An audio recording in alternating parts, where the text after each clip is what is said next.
Maybe there were some other things either happening or not happening that Kevin Durant expected. Should there have been conversations Maybe being what's had? not happened is he hasn't gotten traded. Yeah. Right? Yeah. I mean, I think that's what's changed. What's changed is he has to be traded, and he hasn't been traded.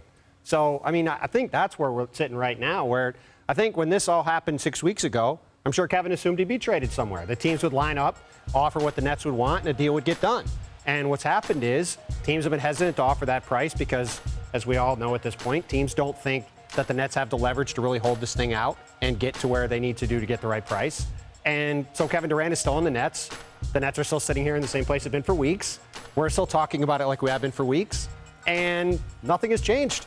And, you know, for everything that's happened over the last 24 hours, I still think that's the case. I just don't think anything's really changed. So, Brian, I go back to you then. If nothing does change, is there any chance that KD could decide to sit out if the Nets don't make a deal? Yes, so you touched exactly on what this is going forward. So there's a 2-sentence tweet from Joe Tsai. It's a pretty powerful 2 sentences.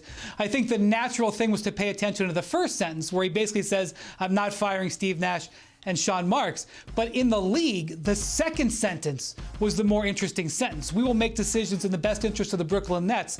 Let me translate that for you. We are not going to be pushed into a trade.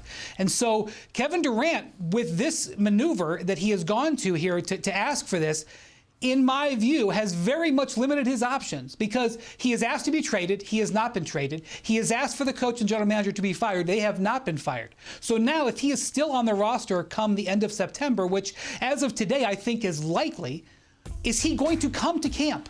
Can he, after being told no, no, no, no, no across the board, can he come to camp and accept the L and just say, okay, I'm going to play? I actually think that would be in his best interest.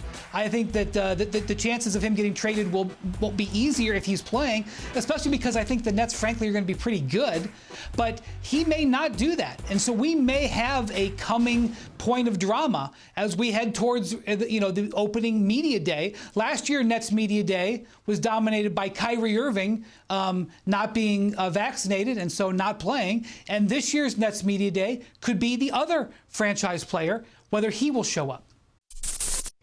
Thanks for watching ESPN on YouTube. For live streaming sports and premium content, subscribe to ESPN+.